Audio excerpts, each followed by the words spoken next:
A glitch is a glitch. Nope. Nope. Nope. I don't want it. Nope. Starts off, there's a glitch in the episode. The end. It's the ugliest thing I've ever seen. I tend to kind of agree. It's... The worst No, ever? it was awesome. It was amazing. My wife, the abstract artist, is watching this, like, gave her a whole new respect for the show. I was just like, really? Really? It's...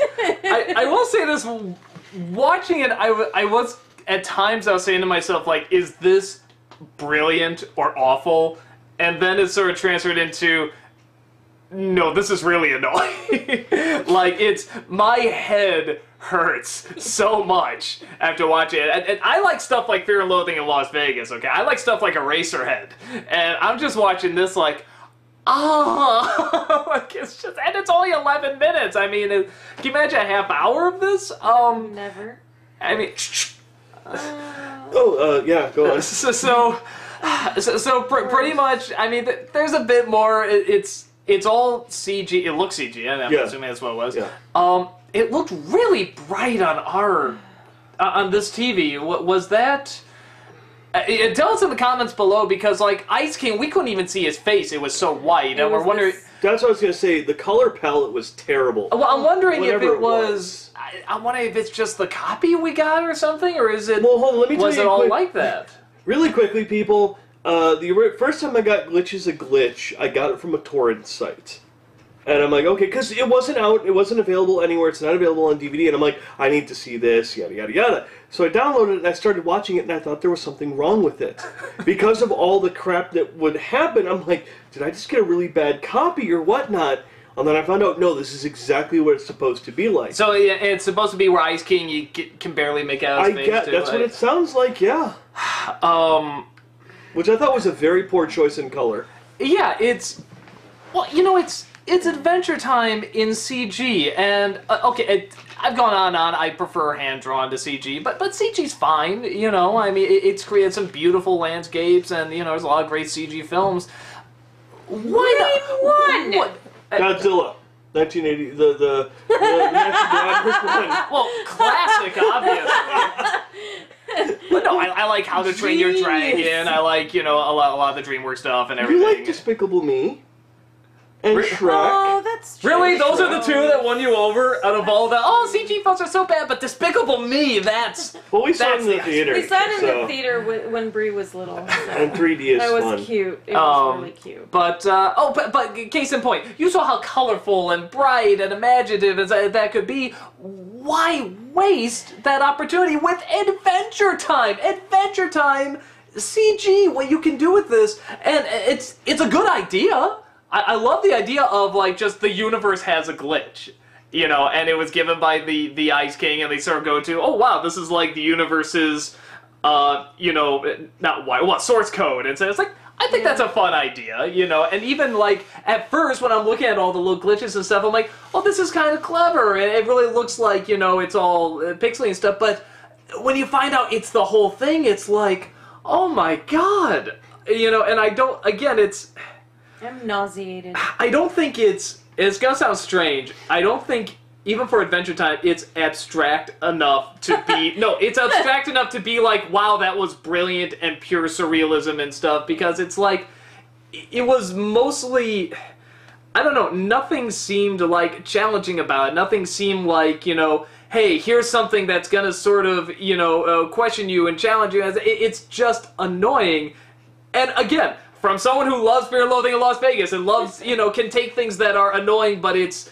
sort of raising questions and it's sort of challenging. This just didn't seem to do that. It was sort of one joke that had a few good, you know, variations. I love the 1 second later. That was great. Oh, see, and that's where I'd have to... You said see, yourself, I love that. That I love. The reason why it bothers me is because it wasn't 1 second. That's why I loved it. It said 10 seconds later, and it literally waited 10 seconds, that would have been funnier to me. No, see, because I like the aspect of it just 1 second later and you hold on it for a solid, 30 seconds. And that I thought was pretty funny. To me, all the comedy felt cheap.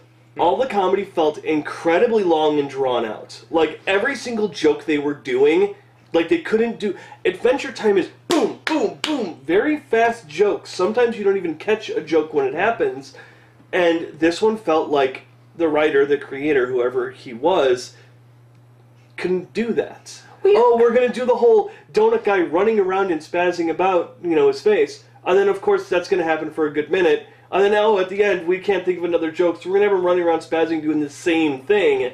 We're going to have the hair eating, which, by the way, the guy who did this one, that's his video, apparently.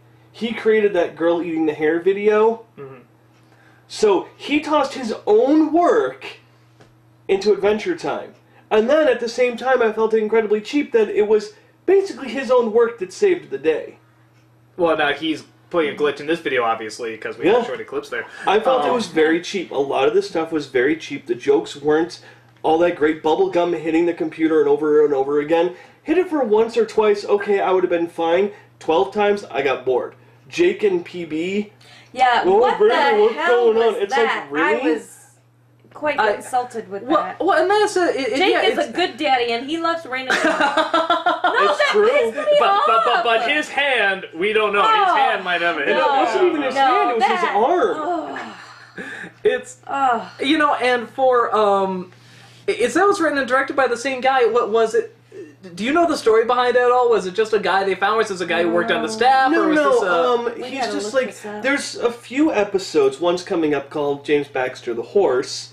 And then there's one in the newest season coming up where they get kind of like guest animators to come in and make their own episodes. Okay. Now, I want to say this, and I know people are going to yell at me or yell at the screen before I bring it up. Glitch is a Glitch is not part of the canon. It's not a canon episode. It's just sort of its own thing. Yeah, it's kind of there, and the whole, you said, Jake is a good dad. He loves Rainicorn, It doesn't matter. This has nothing to do with anything. And I feel that's kind of stupid. It's like, why? What's the point of it being... This is like one of the only non-canon episodes, I think. Well, was the wand ever... It's never really brought up, but it's so short. It can be canon, yeah. It easily fits in there because it doesn't break any of the laws or rules. A Glitch is a Glitch just kind of felt like, I don't know, we found this guy who we like his work, we brought him on board to make an episode, and this is what he comes up with. I'm really a fan of when people, they experiment in the show, and this show is so good at experimenting and trying, different things, and so often they work, and that you're just always going to get one that just doesn't quite hit it. At least for me, it doesn't quite hit it. And again, I just want to emphasize, I love Ren and Stimpy. I love surreal humor, and I love friggin' Adventure Time. And I like when they do something different. But this just constantly just seemed like, more of the same, and it's annoying what they're throwing at you over and over. It's not like, hey, here's a lot of the same, and we're going to see how long we can sort of push it. It's like, it's that, and it's incredibly eye-bleedingly annoying. And it's, like when you first see, they're talking to a whole bunch of glitches there, and they're yelling at, and they take it and throw it, and it has a face, I'm like, oh, that's kind of clever. And then they're going to go up to the head glitch, and it's the exact same thing, except it has a beard. And I'm saying, what? Why didn't you save that for the head glitch? Yeah. Why give it away? And once in a while, there's something I kind of like. I like when the glitch talks and it says the subtitle, but then when Finn and Jake look at it, it's backwards. Stuff like that. That's kind of clever. And like I said, I know you guys didn't like the 1 second later. It's I kind of did. I understand why you do. Yeah, I do get it. It's not that there's nothing in this episode. There's one or two ideas that's okay, that's thinking out of the box and kind of creative, but for a show that's already doing that, and doing it so well, and doing it so smart, and clever, and unexpected, and quick, and so well paced, this just did not seem to gel. It seems like it was trying too hard.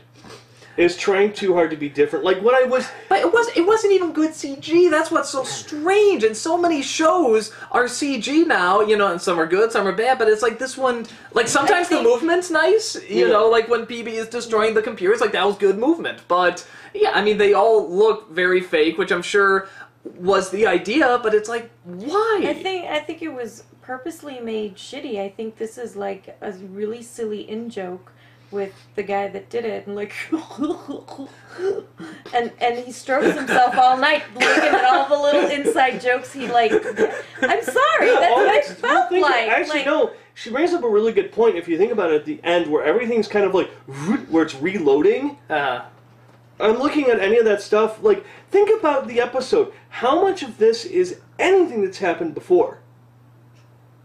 Like, when they're doing the whole pulling, like, out and all that stuff to the reload screen, there was nothing there from Adventure Time that I ever saw before. The three-butt man, the weird guy. Like, that all seems like, I think Jory's right, like a bunch of inside jokes of this guy or stuff that this guy has created, and is kind of, like, forcing it into the universe. Well, and what Adventure Time usually does is that it balances stuff you haven't seen yet, but are going to, with just sort of strange stuff. But you're right, nothing in those things backing out, or really a lot of it seemed like this was Adventure Time, or something you see in Adventure Time. The one thing I kind of like when the pulling out, I like when you saw the galaxy, it just gives a little wink. It's like that, again, just sort of like the source code of the universe. It's like, I like that idea. So I think it's not I don't think it's a bad idea, and I think there's one or two jokes that are just out of the box enough that it got a laugh, but no, it gave me a headache. I just wish. Normally, you're like, there's a joke that was missed, and you say what it is. I feel kind of the same way with this. It should have started normal. Normal animation, and then or really good animation. And when just normal, like really good CG animation. No, normal animation, and then the moment they put in the disc is when it starts going to CG. Kind of like that disc starts the glitch right then and there. And then it starts kind of getting, like, weird and bizarre after that. Yeah, there's never an explanation why it's CG. Yeah, and that's, I think, part of the reason why I was always thrown. Something else he strokes himself about.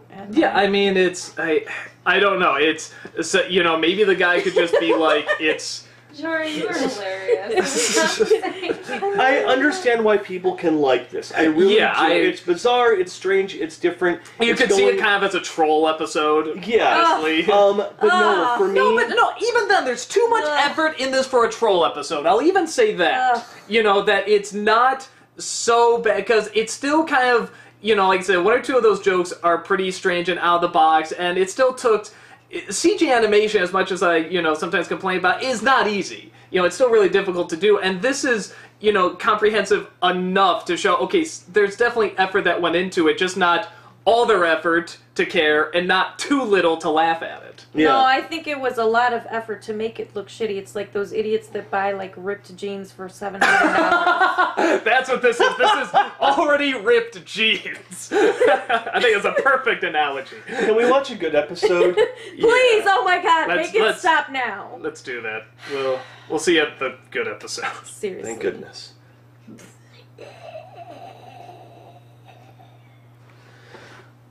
And also...